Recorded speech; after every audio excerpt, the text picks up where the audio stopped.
So like what we were talking about was the fact that, well, not the fact that, but how we get all of our information, how it's passed down, and how basically the whole human race is just one person. But what was it? You first. I was saying that. Well, hold on, sorry. Oh, you're good. You first asked, how did math even get to the point, which is honestly beautiful to think about. I'm still kind of mind fucked about the fact that math has gotten to the point that it has. How did it get there? I mean, the human mind was obviously built for things of that caliber. Otherwise, we wouldn't be able to accomplish it. Which I do. One of my main arguments in life is that anything that humans can do and do would be considered human nature. Because if humans can do it, then why wouldn't it be considered human nature? If they do it, then why wouldn't it be considered human nature? Yeah. Because they're doing it. And now there wouldn't be any other reason. The thing is that there are outliers in every situation, and some people might be like, oh, you know, we were talking about that the other day too, because you said exactly that. You said no matter what, it's human nature, and you're. I look at it as you were talking about like murder is human nature, which clearly thinking about it clearly that is human nature. Think about history. How many people have been murdered? I think we were talking about rape, maybe. Trigger warning, right? But and you were saying that it was human nature, and actually now that I think about it again, if you go back far enough, I guess technically that was. I mean, the way we would have reproduced would have been rape. The way I've been looking at it is that like we've gotten to a point of you know, just like a mental level where we're evolving past things like that, which is why that it was dominant, like things like that were dominant back like 1,000 years ago, like 500 years ago, things like that were dominant back then. But like that just like it really mind fucks me that we've made as much progress as we have made in the past 500 to 1,000 years. Like that, those things are not socially acceptable. Justifiably, they're not socially acceptable. But they used to be. And that really fucks with me. That goes right back to what we were saying about how we learn, how we are basically just one person. If you look at it in the right way, it's like when somebody learns one thing, they teach everybody they know what they learned, and all the kids of the next generation learn what they learned, and after that person dies, the kids start where he ended. Or she, whatever. That analogy that I said about the Naruto shadow clones is like... I know. It was perfect. I wasn't thinking about it like that, but it made so much sense. As soon as one of the shadow clones dies... Once he releases his shadow clones or they die, he gets all the information from them. It's the same with generations. Naruto secretly was being philosophical with that. Secretly woke as fuck. Secretly.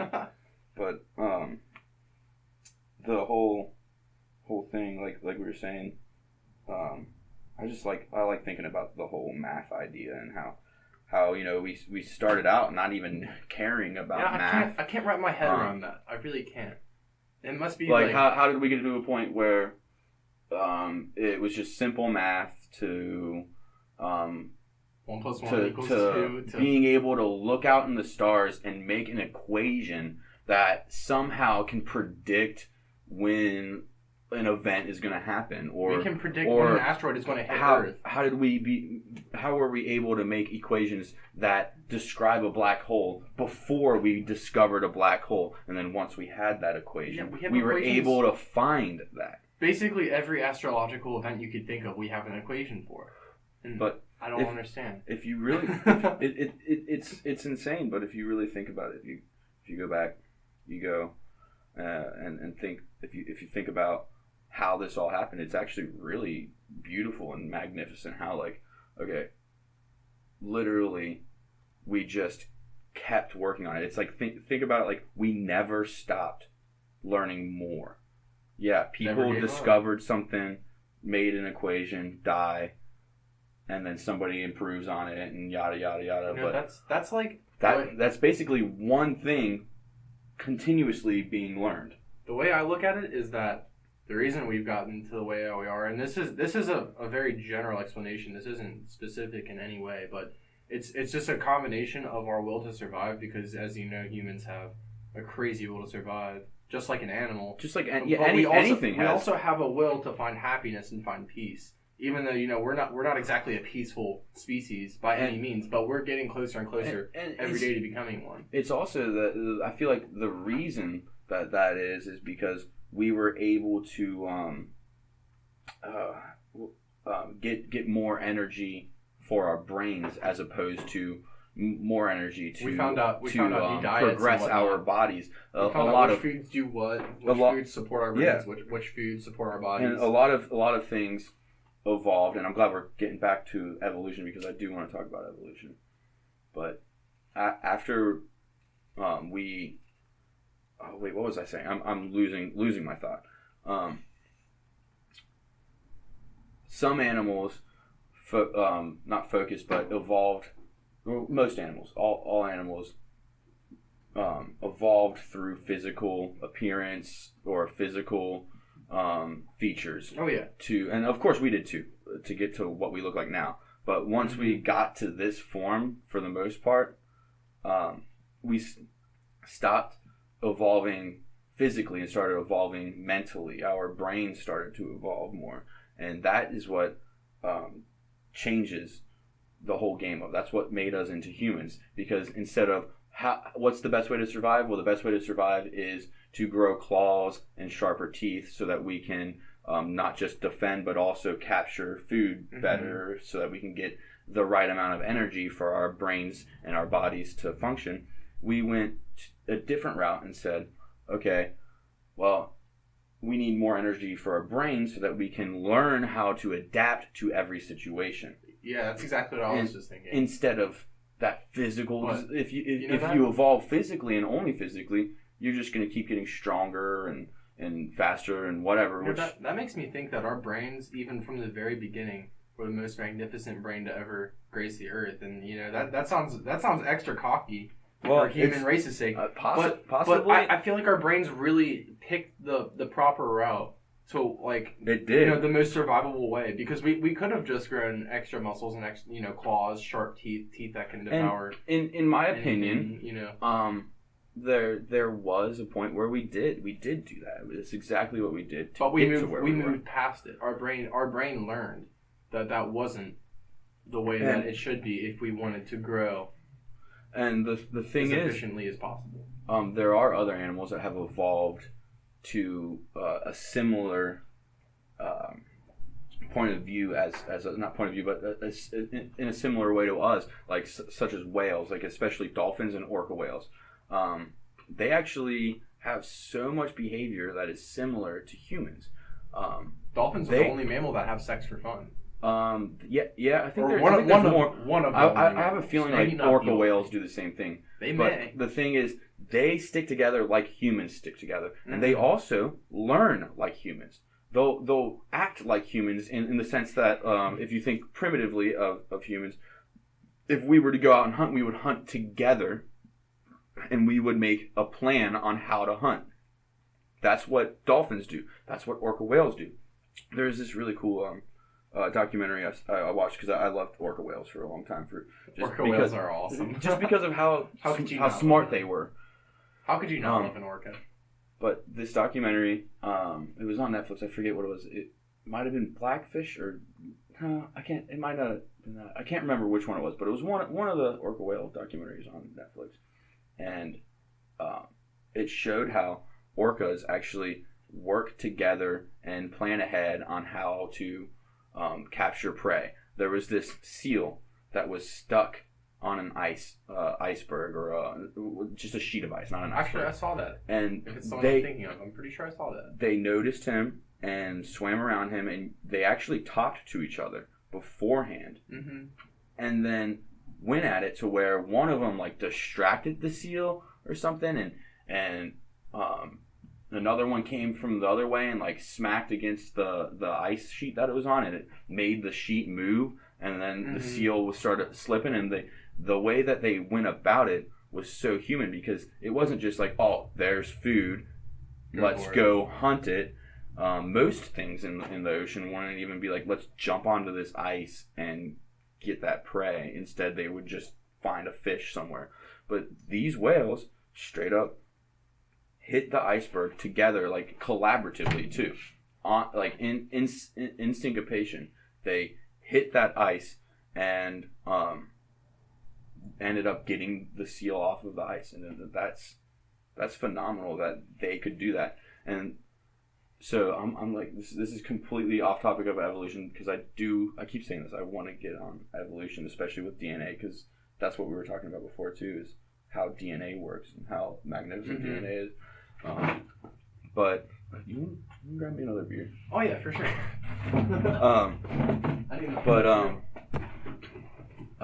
Now that I said beer, I'm getting off topic. Yeast is quite the amazing feat. But yeah, no. Oh, what I was gonna say, just real quick, is think about how cool it would be if like whales ended up evolving to be like the ocean version of humans. No, I was actually thinking that when you were talking about that, if they're collaborating on hunting methods, yeah, and then they speak. That's very, very possible for the near future. And that's one thing that I stress all the time, is that facts nowadays can be like disproved at any point in the future. And people will sit there and tell you, scientists or marine biologists, facts are bound to be disproved. That's impossible. Whales can't evolve past that point. Okay, but like, you're acting like we have never disproved ourselves ever, when in reality we disprove ourselves on a constant basis, and that could happen. That could very well happen. Seeing the future is not something that humans are capable of. While we're capable of many, many amazing feats, we're not capable of seeing the future, and there's no way of knowing. Even, honestly, right now, whales could have a very complex dialogue that goes into frequencies that we literally can't even hear. There's people that are studying that. They even say that's good. That's have their own. That's really cool. They have their own language. And it's not just their own language. You have dolphins that live in the Pacific Ocean, in the northern Pacific Ocean, closer to America. Right? They have a specific way that they speak, or whatever you want to call it. I'm going to say speak, because if you actually like look up videos of dolphins interacting with each other, it literally looks like they're talking to each other. They actually talk just to talk. Sometimes they don't just use it for like signaling, there's danger or whatever, how most animals are. So they just talk. They talk, and that means that they're having intelligent conversation, because they're going back and forth and talking. And seriously, if you look up some videos and listen to the way that they're interacting, you can hear one dolphin say something and the other dolphin say something. And you're totally right with like how it's a whole different pitch. Like, we probably don't hear half of it because it's underwater to begin with. People don't think about that aspect of the fact that we can't hear certain sounds. Yeah. And so it's the same with cats and dogs. I mean, like, I don't know about cats and dogs. It seems a little... Cats and dogs are actually phenomenal with not just hearing and smelling, but also their sight. We tend to forget this. Well, not just they do body language. I forget all about that. Naturally, of course, and it's a primitive way of communication, which is second nature to us. But to them, I always just think of like the sounds they make because of how we have our language. Yeah, like cats actually only meow. Most cats only meow because of the humans. They don't meow to each other. They only meow to humans, and that's because humans are vocal, and they need to be vocal to us to tell us, because we can't. Yeah, we aren't looking at them with body language. But also a really cool thing about cats. I don't know if it's the same with dogs, but cats actually have pretty good vision. Like, okay, they have vision to where like they can see far away, but once it gets close up, it loses focus. But everybody thinks, cats and dogs they see in black and white, or they're colorblind and don't see as much color as us. But in reality, you could say the same thing about us compared to the cats. It's just a different spectrum that we couldn't comprehend. Exactly, just like hearing. They can hear higher pitch than us, and they don't hear as low as we do. And we see a certain spectrum of sight, whereas cats do too. They see ultraviolet. Which is amazing. Think about that. Things would glow. They can actually, what was it? They can like see. They can see certain light rays. And like certain things that their prey like glows to them. I can't remember if that's what it was, but anyway, it's still, think about that kind of world. You see an ultraviolet. I don't think that they see like worse than us. And I always used to see differently. I used to think, oh man, it sucks they don't get to see as much color as we do. But they now see a different spectrum. Now I'm like, well, shoot, I don't see as much color as them. They see a whole different spectrum. Like, things look completely different to them. But anyway, now that we're way off topic from the whales, what were we even saying about the whales? I don't know. But the language. We were going to be getting on the topic of DNA. Let's get on DNA. Let's get on evolution. What were you saying about DNA earlier? Before, I've already said that I just find it astonishing that DNA can hold as much memory, as much data as it can. It can hold information that a previous, that your father or your mother has held for their whole lives, things that they've learned. It can hold any sort of deficiency that they may have. It can hold any sort of benefits. Yeah. Literally anything that they went through is stored in their DNA. And you may not, that is crazy. You're not going to remember it because it's a subconscious thing. Like, you're not going to sit there and be like, oh, my mom went through this in 1968. Logically, though, no, you're going to come across a situation where it applies, and you're not going to think about it. You're not going to realize what you're doing, but you will react to it because of a certain way. And logically, evolution doesn't. I mean, I guess logically it makes sense, but the way I'm thinking about it, which I'll try to tell you how I'm thinking about it, but nobody really can be in my perception. Nobody can. I'll attempt to comprehend. Nobody. It's hard to say thoughts because they're not in words. It's in ideas.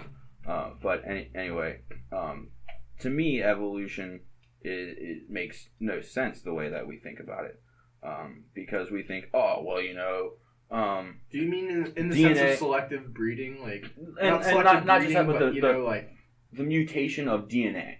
So one thing, like, okay, let's just say this rat-like thing, like a muskrat thing. All right, let's say that had children, and one of those had a mutation in it. Which, first off, where did that mutation come from? I'm sure somebody can say exactly how that happens. And thinking about it, I can see how a mutation can happen because it's between two different, partners. The one of them mixing with this means inevitably you're going to lead to an outcome like this. Whatever. But let's say that rat, the muskrat thing from millions of years ago or whatever, it happened to have really poor sight because it was normally underground. But a mutation makes one of them from the litter have a little bit better sight, and that one stops being underground, and starts going above ground. And eventually, that since it goes above ground, it gets better nutrients. And once that one mates, it sends that mutation further and further. But when you really think about it, it's like how would that even work for evolution? How would these mutations actually keep going? I get it's like natural selection, but how? It's survivability of the specific deformation that you have could maybe not be a deformation, but it could be something that can help you survive. It's the overwhelming odds that I'm saying that are ridiculous. And I mean, I'm sure a lot of people would think that my mindset is completely wrong, and whatever I think is wrong. But that's cool. I agree. I don't think that I'm right at all. I think people think that of each other every day. Every single day, there's somebody who's disagreeing with another person. Like, let's say, what was I saying? I keep doing this. I keep losing track of what I was saying. So much to talk about. But okay, so there's. Oh yeah, that's right. The whole how they pass down their mutation. It's very minimal because there's going to be a mutation. So let's say that there's a mutation that happens in one partner. Okay, one pair of animals that benefits that entire species. That's just one or two of their children out of one couple out of thousands or millions of couples. Yeah, but think and about somehow that trait just keeps going on, and somehow that trait becomes dominant. Let's say that the amount of couples is 3 million, right? Okay. There's 3 million couples. Oh yeah, I got you. But there's 3 million couples, and let's say that there's 5-10%, probably not even 5 or 10%, probably like 3% of them have the same mutation. But that means that there is multiple of the same animal that has that mutation. And their specific DNA, up until that point, has obviously led to a point where that mutation can happen. So that would mean that there's a plural amount of those animals. It's inevitable. It's inevitable that mutation will start arising. Yeah, that's that doesn't mean the end of their species. It just means the beginning of a subspecies of a new one. But that's the thing that it gets me is it's inevitable. Like it's inevitable that there will be a mutation. It's also inevitable that the world will form into a new model. Like at one point in history, the world map that we know will be completely false. It won't be correct. All the countries will be in a different place. Like there will be certain countries or states that are completely underwater. There will be new mountains. There will be new rivers. Everything will be different. And it's the same with animals. It's the same with humans. At one point, we will all be different. It's just a matter of time. And time is just something that you perceive in your mind as, if you have to wait in a waiting room for 3 hours, it's like, oh, this is the longest 3 hours ever. But think about if humans weren't on Earth. Think about what time would be. Exactly. Time would be a lot more. And this is getting to the philosophical side. And I do want to delve into the philosophical side because that's where I love to think, because there are no facts about this, and there are no facts about anything. Exactly, but there's people out there that can say, well, I'll prove this wrong because of this, yada yada yada, and they'll believe just like you're saying. There are no facts. It is just beliefs. Like science is literally just beliefs, and anybody that would think me stupid for thinking that science is just beliefs, that's okay. Maybe I can talk about it enough to show you a different perspective, but I mean, I'm not saying that I'm correct by saying that. I'm just saying that it's my idea, and I just when you logically think about it, science is literally just belief. Just looking at the possibilities. I mean, just for example, the laws of physics, or just the laws of anything, even just math, whatever. How do we know that things have been a constant? Actually, math would be a constant. With experimentation, yeah. You see that something is a constant. Well, some things are constant in relative to human history. Exactly. Everybody has perspective. And so you can't really let's say that your perspective is the one true one. 6 billion years ago, what if the laws of physics were completely different? And I'm sure that there's people out there that are like, yeah, actually they were different, and this is how we know that they were different.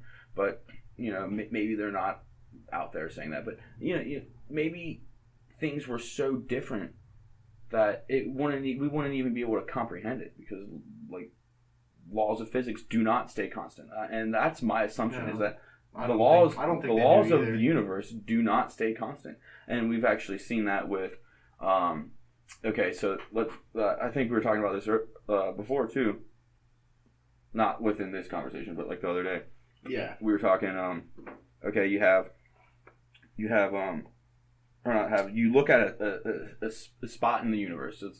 Let's go to a spot in the universe. There's absolutely nothing around for light years and light years and light years. There's nothing there. Nothing. It's just complete darkness. Nothing. That actually scares me. Absolutely nothing. It does Weirdly, kind of. That kind of scares me. That there's points in the universe where there's literally nothing for billions of. I find it fascinating. That's fascinating, but scary. Like imagine being in the middle of that. Yeah, well then there is something. But that's anyway. That's a good point. If you look at that spot, let's just say we'll go into a quantum level, shrink down to the quantum level, and you can see every little particle. All right, there is literally no particles around at all. There is nothing at all. You can't see anything. All right, and all of a sudden, there will out of nowhere just be a pop, bam.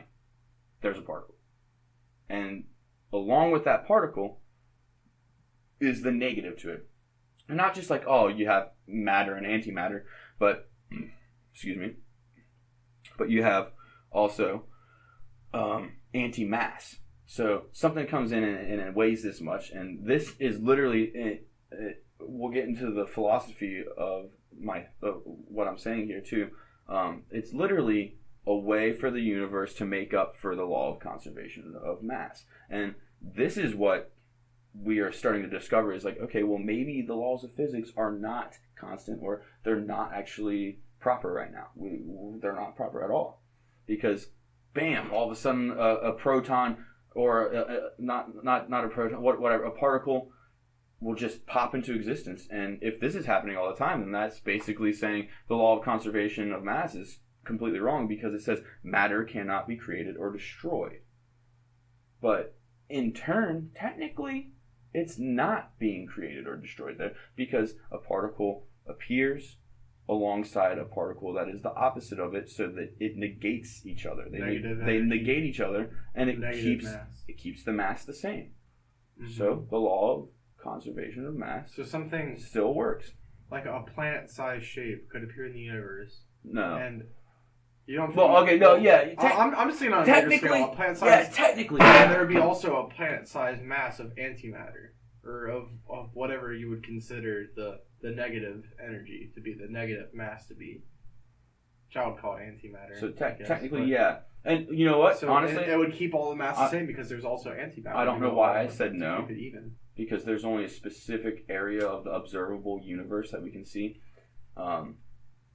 Maybe there is somewhere out there in this universe where something the size of a sun just pops into existence along with something the exact same size but with negative mass, and then it disappears instantly. That could totally be happening, but we don't know if it's happening because it's somewhere else. But I do want to get into the question of why do we think this is so? Why do we think that there are these laws of physics and there is all these things going on with the universe? Because if you think about it, really, there doesn't have to be any laws that bind anything together. And I know that sounds kind of stupid, but well, I feel like the laws of the universe really come down to the human mind. Because, like, you know, we were talking about perception earlier, and perception is a very tricky thing. Perception of your specific observation. Even time wouldn't exist if there wasn't anybody to be there to perceive time passing. You know? Mm-hmm, if there was nobody there to perceive time passing, a million years could pass in an instant. And that's because there's nobody there. But there aren't even years. There's nothing. There is no time, because the only way time exists is if something is observing one thing going to another thing. Mm-hmm. Like you experience saying one thing and then saying another. That's time itself. It's just going from one conversation to the next, or just going from point A to point B. That is time. And it's your experience and your own perception of how long that took to get there. Mm-hmm. And this whole idea of, okay, so since time is relative to what you think, so is everything. Everything that you see, everything that you perceive is literally just relative to what you see. And I want to get deep into you know, what we're all made out of, what we really are. I personally think, and this is my personal opinion, is that nothing is actually here. Nothing is made out of anything. We have all of this math, all of these laws, and we say that, oh, well, you know, there's oxygen and whatever, all this stuff is here, and this is what's real and what's not, you know. But really, none of that is there, because but if you are constantly learning something else, discovering new things, then that means if you keep adding on to that, then it's gonna keep getting, you know, it's gonna keep going. No matter what, you're gonna find something new, which means technically, if you think about it properly, which I have a hard time explaining myself, like I was saying before, unless you're perceiving as I am, this probably won't make any sense. But then you know, nothing really exists, because when you look into it, if something is infinitely made out of something else, if you're constantly learning something, if you're constantly discovering new things, that means what you knew before is proven wrong or added on, and you know, you keep discovering new and better things, whatever. technically you're creating those things, and that's what I think. I think we're all just technically creating things. Like if you look, like let's say there's this bookshelf right here, or this shelf right here. If you look into it and you say, okay, what is this bookshelf made out of? First off, it's not made out of anything. It's just there, and it is what it is. But once you start to think, what is it made out of? You start looking at it and you go, oh, well, it's made out of this. Well, now it's made out of that because you looked at it. You know, the deeper you look into things, the more you find something. So you say we're all made out of, atoms. Well, those atoms are made out of electrons and protons, and those electrons and protons are made out of something else. You got quarks and whatever. You keep looking deeper and deeper. You're going to constantly find something. It's always going to be made out of something else. And if it's always made out of something else, that kind of correlates with what I was saying yesterday about like how video games work. How reality could possibly be something like a video game where what you see, what you're currently looking at, is the only thing that's loaded. Like when you're in a game, in like a first-person game, what you're looking at in the screen is the only thing that's loaded. The things behind you don't exist until you look at them. Mm-hmm. And it could go deeper as to say, when you look at a bookshelf and you see it's made of wood, it's only made of wood because you're looking at it and you're seeing, and you're expecting it to be made of something. And what you're expecting it to be made out of is a specific material. So you see like, oh, this is made of wood. And it's only there because of your memory of the fact that it's there. You put that memory in there. But like just to finish the point, since we look at things and we say, oh well, we've discovered that everything's made out of this, and it just keeps getting deeper. If something is infinitely made out of something else, then technically it's not being made out of anything. It's just your mind trying to comprehend what you're made out of, when really you're not made out of anything. It's almost a paradox. You're like, well, what are we? It's like the universe started. This is like, let's just say this is how the universe started. The universe started like, bam, I'm here, and started looking around. Not really necessarily conscious of the fact that it's looking around, but it's looking around and it's seeing what it sees, and it starts seeing shapes and whatever, and those shapes become more defined, and the more it gets defined, the more it believes what it sees, and it just keeps getting to the point to where we're here now. And we are this universe still observing itself and still trying to say, well, what are we made out of? And we're still doing that. We're still saying, what are we made out of? And the more we ask that and the more we define it, the more real it is. I know that we've gotten to the point where we see that it looks like we're all made out of waves. Just this weird... it's in quantum physics. There's a specific wave. I can't remember what it's called. And I have read about that a bit. It's like it exists throughout everything, and it's all connected in one way or another. But that's the thing that gets me. Is like there we are, right there. Science keeps proving time and time again that we are made out of nothing. It's literally what we're discovering is just our minds trying to comprehend something that is not able to be comprehended. And that's what I was saying about science before, is that science is constantly disproving itself and proving new things, disproving that. So like you could go even as deep to say that could not be true. That could be untrue, because that could also be disproven. We could think that we're made of matter. We could think that we're made of carbon, of H2O. And we can prove it over time and time again. Calcium, but look, yeah, we can see it. I see it. But that doesn't mean that it's right, and it goes the same with the waves.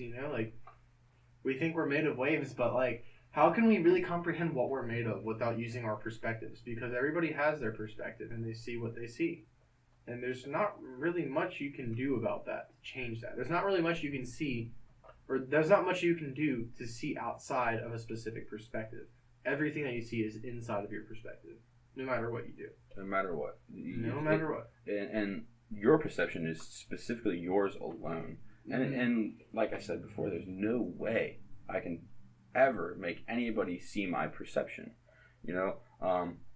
If I took the time to listen to somebody and, watch their body language and listen to exactly what their opinion was of a subject, I still won't fully comprehend what they are thinking. Exactly, because you can't be them. And there's also an idea in my head too that says like, well, actually, I can completely 100% understand what they're thinking because they are me. I am them, and I can tap into that if I want to. I've thought about that in the sense of reincarnation, but like I was saying before, everybody has their perspectives. Everybody only sees things from their perspective, and that just makes me so unsure of if that could even be possible. Because I'll feel that way sometimes. Like I have been them at one point. I can see the way that they're thinking because I have been them at one point. But then again, at the same time, I'm thinking I could have just made that up. Like that could just be my perspective telling me that I have been them at one point, that reincarnation is real, or that, everybody's been each other at one point, or that we're all one. But at the same time, that everything, literally anything that could possibly come out of your mouth is a product of your perspective. Yeah. Everything.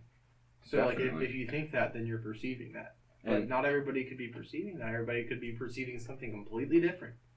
And that just blows my mind. Exactly. There's no way around it. And the thing is, like, I don't really like solipsism. But solipsism is almost rational. It makes sense. Like, you can't at all tell if somebody is even there or if they're just a construct of your mind. Mm-hmm. You'll never be able to say like, oh, hey Daniel, I know that you're here. I see you here, but are you actually thinking, or are you just an imagination of mine? And you can say the same about me. You'd be like, oh, well, I can see that Evan's right here, but is he really here? I used to think about that when I was a young child. I used to think about that all the time. But it was kind of more in a vague sense, like obviously not as philosophical because I was only like, 6, 7 years old.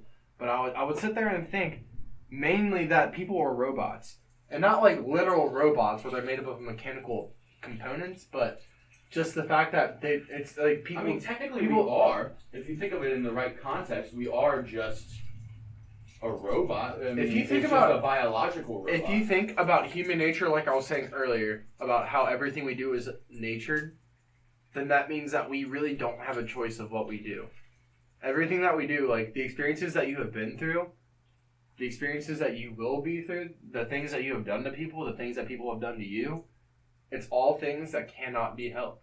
You've had your experiences. Those people have those experiences. Everything is in a linear fashion. If you know what I mean. Like, everything is laid out. It's like fate, basically. It's like fate, but a more... I don't know the proper word to say for it, but it's fate in a more realistic fashion. That's not the proper term for like it. Realistic, fate with free will. It's not like fate. Like I'm destined to do something great in the world. Like I'm gonna change the world. Like no. Like literally. Like we are stuck doing what we're doing because of our nature, because of the way that we are. Humans are the way that we are, and that could change eventually. Like I'm not saying that's like that permanently, but like for the time being, for the present term, yeah, that's how it is. Personally, I think. All right, now let's just assume that. This logic is right, and even though I'm sure most people think this makes absolutely no sense. What do you mean we're made out of nothing? How could we be made out of nothing? Well, let's just assume that that's what it is, and what we actually are is just our minds. What we're made out of is what our minds see. Okay, so let's say that you yourself are this universe, and the way that you became a human was technically that you were unconscious the whole time, just experiencing whatever the hell you are. You're the universe, and you start trying to comprehend what you're seeing, and you start evolving. You evolve into this and that, and you keep evolving as the universe, and you become what we are today as humans. You eventually get to where we are now, and say, we're. How do I explain this? This is really difficult to explain. The perceptions that you have been seeing, everything that you've been seeing is what has been defining this world. And technically what we're made out of is belief. We believe, therefore we are. Not, I guess it's the same thing. I think, therefore I am. When you see, you believe. But when you say... Seeing is believing. When you say, like I think, therefore I am, when you say that, I feel like people are thinking like, okay, since I am able to think, that means I am.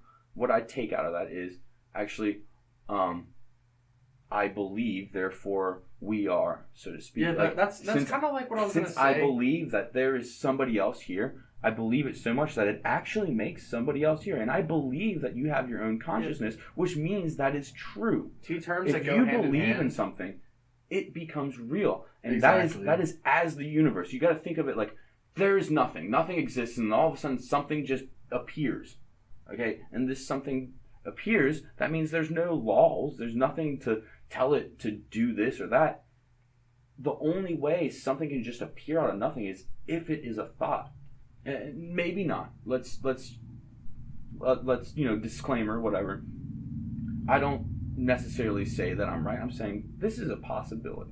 One of the many possibilities. And all we are is just a thought. We were just this thought that just bam was like, oh, now I'm thinking, and it starts thinking more and more, and starts defining more of what it sees. The two terms that go hand in hand is I think, therefore I am, and seeing is believing. It's basically the same thing, and is that what you're getting at? Like, not really like seeing is believing. It's more like believing is seeing. If that makes any sense. No, that totally makes sense. You know what I mean? Like seeing is like before you believe it, you see it, and that makes you believe it. But believing is seeing. You believe that this is what's real, so it is real. Yeah, exactly. And we believe that there's a huge world out there. So since all of us believe it, being the universe, since we are the universe, that is undeniable in my opinion. That you are the universe. You came from this universe. Even if you want to, where did you come from? Even if you want to talk science, you're not. If you want to talk science, you can trace back, keep tracing back. Now, you'll end up at a singularity, and you say, oh, well, you can't prove that singularity was thinking. Well, that's the thing. You also can't really prove that science is real. All you can do is say, here's what we perceive now. I have a hypothesis. This is what we see right now. We don't know what the laws were of this world before you're right when we you say were science around. Is guesses. You're completely right when you say science is nothing but guesses, because it really is. I mean, we have guesses. We have tests. We do tests to see if it's right or not. But then again, like, it all comes back to perspective. Your test that your test that you fucking made, it was probably right in your perspective. Yeah. There's nothing you can do to put it in my perspective and prove it to me. I can become a scientist and I can run my own tests too. And I'll have my own perspective. There's nothing I can do to completely prove it, because like a YouTube video that I saw a while ago said, is your red my red?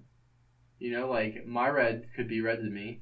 But it could be completely blue to you. Like it could be purple to you. Exactly what you're saying. And nobody would know. I like to call that because that's red. I like to call that the beginner's philosophy, and by that I just mean like I feel like you're the same way. That's probably like one of the very first things you started thinking, like to become to a point where you're like, okay, well, what if this, instead of saying like, well, why?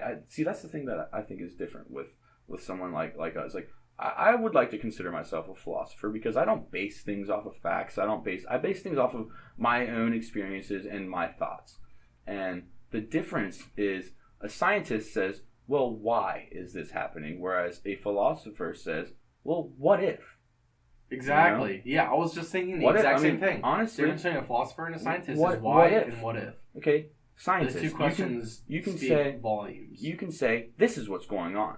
And then a philosopher says, well, what if it wasn't what's going on? What if you're wrong?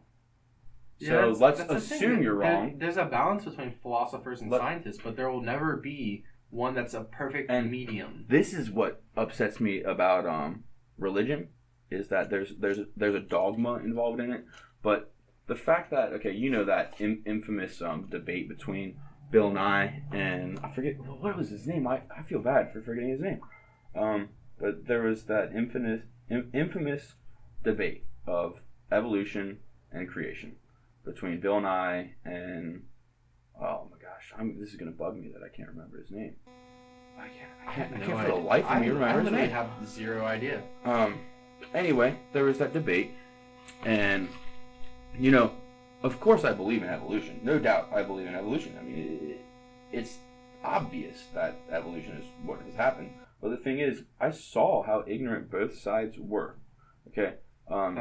Somebody who believes in evolution, they're so ignorant to creation, but somebody who's believing in creation, they're so ignorant to evolution. But of course, there's a lot of people too that believe, well, why can't God have created the world to have evolution? Like, that makes sense. You want to believe in God? You can't disprove him.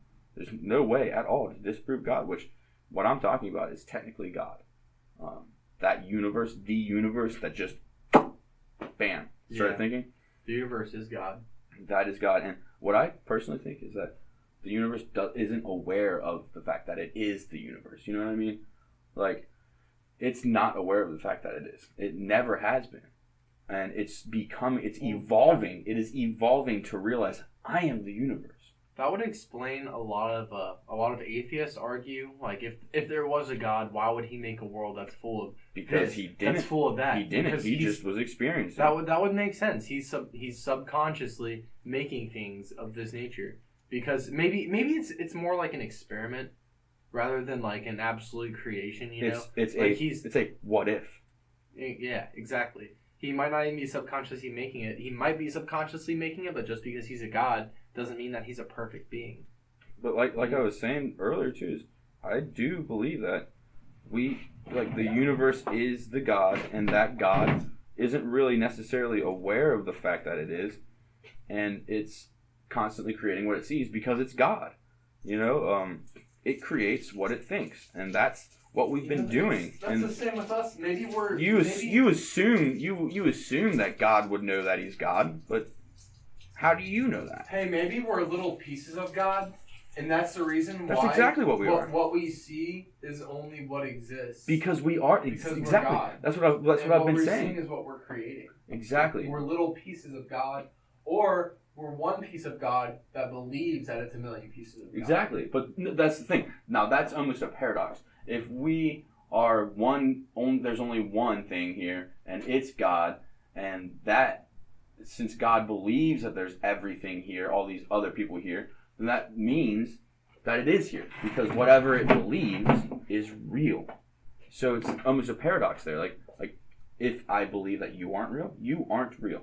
But if I believe that you are real, you are real. Lately, I've been thinking that's basically all crazy people are people that have been able to get their brain to a point. And since humans are humans, everybody's going to be different. So everybody's going to have a different kind of a crazy personality. But the crazy people are really the people who just completely convince themselves that one thing is real. And it's the perception, the people who haven't been able to convince themselves that something is real are the people who see them as crazy, because those people they're just in a different universe. They're in a different universe and our universe at the same time, and they're seeing what they completely believe to be true. But we see them, and we believe something completely different. So we're just like, what the fuck is wrong with you? It's more like it's also like, okay, that crazy person is perceiving a certain thing. That's why I don't like judgment. We are actually perceiving them as crazy, and really, they're all that we're seeing is actually the remnants of what their consciousness is doing. Their consciousness is believing one thing, so it's creating a completely different world than what we're seeing. So that consciousness doesn't even think that we're calling it crazy. It doesn't even have that. It's a whole different world. Maybe that person is a squid person, and everybody that he sees or that she sees is a squid person. Can I use your lighter again? Oh yeah.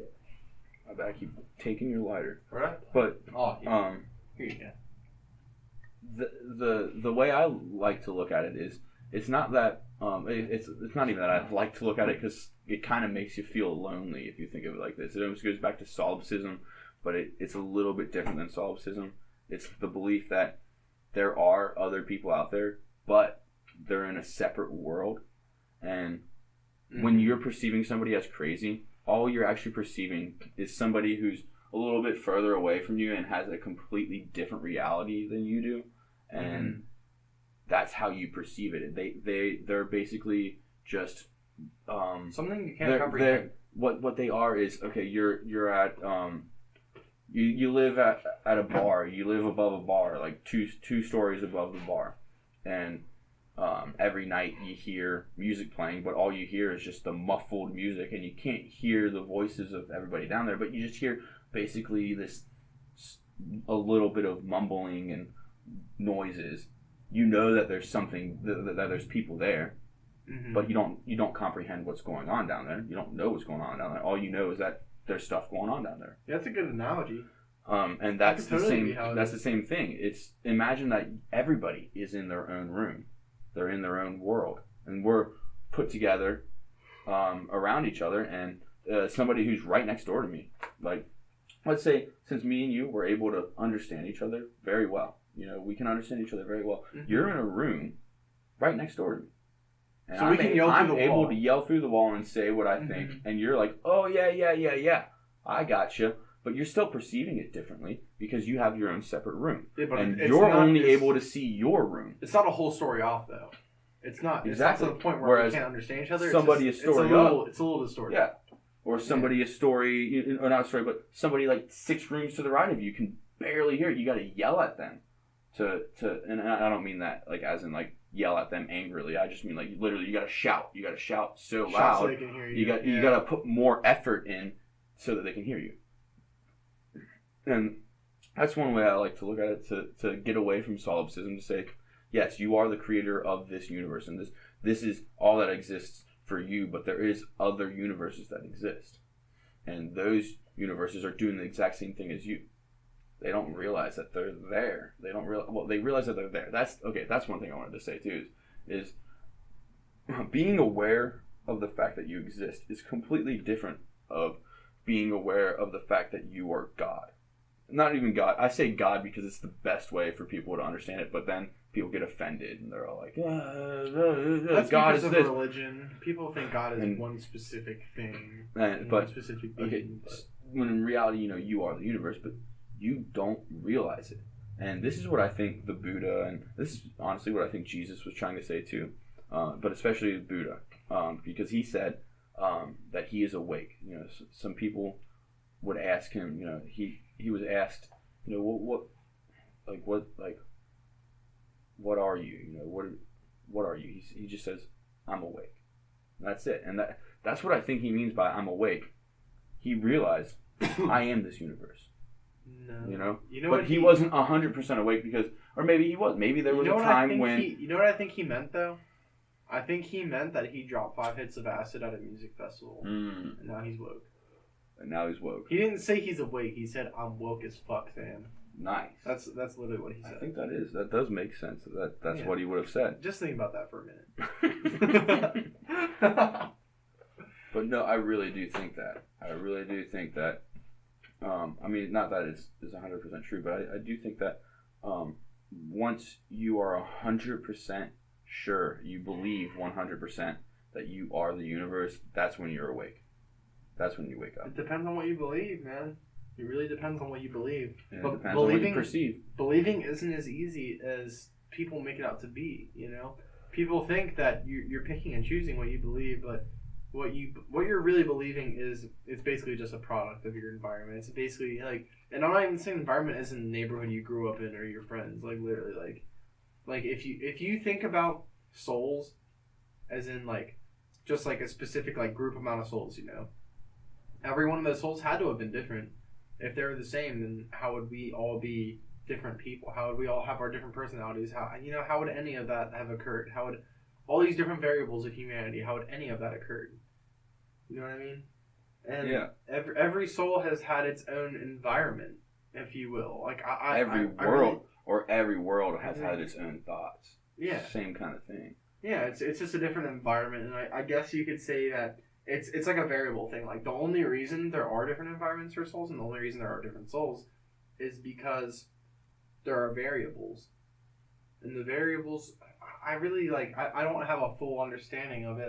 The variables are just. It's mainly just a guess, but variables are like this. Man, different thoughts. Different thought process is what I think. It's a different chain of. If thought. It wasn't for those different variables, then we'd all be the exact same person.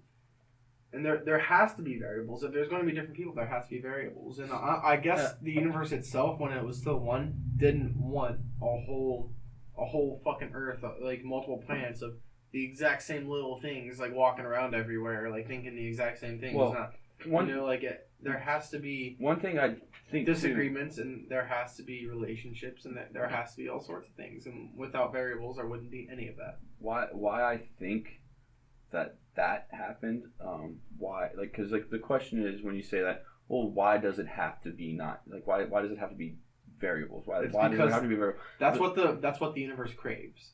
We were solo for the longest time. Exactly. Yeah. We were one for the longest time, and eventually we got bored with it. Yes. Well, no, that's exactly it. Yes. It got bored with itself. Yes, that is exactly it. So without variables, there's nothing but you.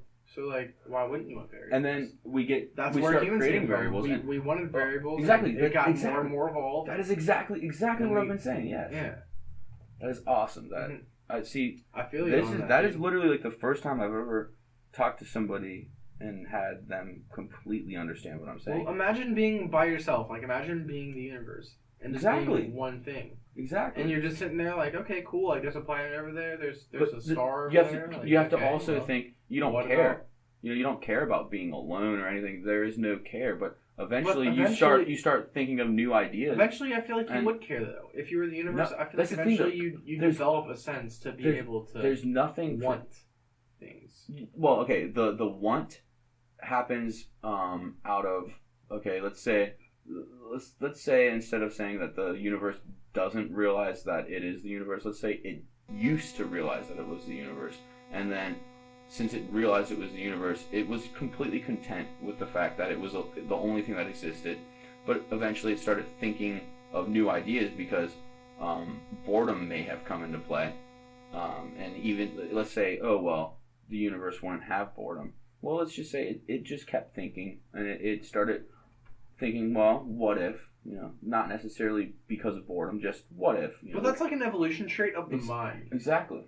Eventually, what if there was more than just me? The way I feel like is that the universe evolved to a point where it had a specific consciousness, and like that was all well and good. It had a consciousness. It could consciously focus in on certain things. But once you gain a consciousness, and I'm talking from a human perspective, so I really couldn't relate to like, a being that is the universe, unless I am the universe and I'm just unaware of it. But you could sit there and you could look at things, you can look at different planets and stars and whatnot. But then eventually you're going to feel alone because like what else are you going to do besides observe? But here's the thing though, I don't think you're going to feel alone because you don't have an idea of what being alone is because are alone. That's true. So you have a perspective and you have to know what something is to be able to comprehend it. The thing is, I completely agree with what you were saying, or at least I used to up until this conversation, and it's literally because I've never heard somebody else explain to me exactly what I was trying to explain to them. So once I heard what you said and understood what you were saying, I was like, well, wait a minute, what if it's like I just built off of my own theory that is also one theory that you have. It made me think in a different perspective because instead of being stuck here in this thought process, I was able to have you add in more thoughts, and it led me it led me to think, okay, it didn't think that it was alone. And I used to think this all the time. It eventually was like, oh, I'm alone, but I realized that's a human behavior. That's a human thought. No, can I cut you off real quick, though? Yeah, I just want to say how I was saying earlier, everything that humans do is human nature. I would say that everything the universe does is universal nature. Yes. That's the thing. But then again, I can't say that it was alone. Like, that it was lonely. There could have been different reasoning for it, but that's the only thing I can perceive to be a reasoning for that happening. What I'm going to explain is the thought process that just came into my head when you said all that. And it's literally that since we're human, we're the ones that perceive being alone because we have other things around us. Before there weren't other things, so it didn't perceive being alone. It only started feeling alone once it had other people with it. Once it had other things with it. So once it had other things with it, being aware of the fact that it is the universe, it's thinking, it knows, oh, there's somebody I can talk to. There's a such thing as loneliness. It eventually said, well, what if, it wasn't like out of like desire or anything really, it was more of just questioning, what if there was something else here I could hang out with, so to speak, something else that could help me create this, what I'm seeing, or not even really create what I'm seeing, but just something else that can experience it with me. And it wasn't about loneliness or anything at all. It was just a what if kind of question. But that means the universe created loneliness at one point. The universe created everything. Everything was created by the universe. But so it eventually gets to the point where we are now, where we're trillions deep. And I say trillions deep because I feel like we believe that there are so many different things that exist that there's so many thoughts, there's so many different perceptions that we get to the point where, as the universe, we're fighting with ourselves. And by that I mean the reason we won't believe 100% that we are only one is because we don't want that. We remember being one, and we're like, well, but if we're one, that means what's the point? You know, why do I have you as a friend? Why are we even friends? We know what loneliness is now, and it's maybe it's not that we're all the exact same, but it's that the universe literally created billions of different people, and they're not all the same. They don't all come from the same place. I mean, they technically come from the same place, but they're all created to get rid of the loneliness of the universe. At least that's what I think. And I think it got to a point where, okay, the universe was aware of its existence and the fact that it was the universe, or it is the universe. It was aware of that 100%, and it knew that everything outside of its mind is itself, and it knew that. And eventually, it got to the point where there were so many other things. So it wasn't really loneliness or anything. It was more like it started forgetting that it was the only thing. It started to forget because, there's so much going on after a point. So much gets created, so many ideas are sparked to the point where it's like it can't focus on it. It's now just going with what it keeps creating, and it then eventually gets to the point where, like, once it starts becoming aware of the fact that it is alone, that it is only one thing, it starts fighting with itself, saying no, because look at how long we've been together. Look at how long there's been other people here. So it starts fighting with itself, saying, no, you are not alone. There are other things. It makes more sense that there are other things. But there's always that, well, no, actually, it makes no sense that there's anything outside of your mind. If you think in this logic, if you think in the logic of being the universe, being the thought of the universe. Well, there's multiple logics for the universe, I'm sure. Otherwise, there wouldn't be multiple logics for humanity. The universe would have to have multiple personalities in order to create multiple personalities. You can't just take one personality and be like, all right, well, millions of personalities out of nowhere. Bam. Mm-hmm. Well, it takes time, of course. It's evolution. It evolved. The universe kept evolving and kept, learning new things of what it can do. It kept, you got to imagine, there's nothing. You have to imagine nothing and having nothing to compare it to. So how do you get to where we are now? It takes a long, long time. For all we know, the way the universe started was just, it was starting to perceive nothing. By perceiving nothing, the best way to picture it is darkness. All it saw was black. And the universe, it's just black. And then shapes. Infinite time could be 1 minute. Well, the infinite time isn't even relevant at this point. But let's say you have the universe that's perceiving nothingness, and this nothingness is virtually darkness. It's just black. There's nothing there, and it starts looking at it, so to speak. And then all of a sudden, the more it's looking at it, the more it becomes aware that it's looking at it. And it's like, okay, what am I looking at? And then the more it starts to think, what is it looking at? It starts seeing shapes. And let's just say this is how the universe started. It just saw a circle, or not even a circle. It saw a blur of light. And it was like, oh, well, what is that? And it keeps looking at it longer and longer, and it starts being more defined, and it's no longer a blur, and it's just a circle of light. And it's like, okay, well, what is this circle of light? It starts wondering what that is, and it keeps looking at the circle of light, and then something moves in front of it, and it sees like a black ball just move in front of it. And it goes, well, okay, so there's this light that is a circle, and then sometimes something passes in front of it, and it just keeps doing things like that until we get to where we are. And think about how long that would take. It's getting a little bit closer every day. You could perceive it as it took a split second for this to happen, or it took trillions of years for this to happen. But it just kept perceiving things and creating it without even really knowing it's creating it. And like I said, eventually it could know it was creating it and get to the point where it starts forgetting that it was creating it. Or it came to the question of, what if I forgot? And then it forgot. And once it's remembering it... You think it forgot? It's possible. Yeah. I don't know. Okay, it didn't forget, but it's more like, how do I suppress it? Yeah, suppressing it would be. So, that would make sense. Let me get a little off topic and talk about the whole idea that we're fighting ourselves. As the universe, it's fighting itself, saying, no, I'm not alone. No, I'm not the only thing. And one way to look at that is it eventually became so dense or populated with so many different things that it was it would make more sense for it to be multiple things. And this is like thinking of all the creation stories. There's tons of creation stories that say this. God created one version of man that knew everything. Okay, and that's what was going on. Think of it more like, okay, God created man and was perceiving man, but God still knew everything because God was also man. God created himself as a man to perceive things with other men, but it knew that those men weren't real, and it was we could say boring, or it didn't work out as well.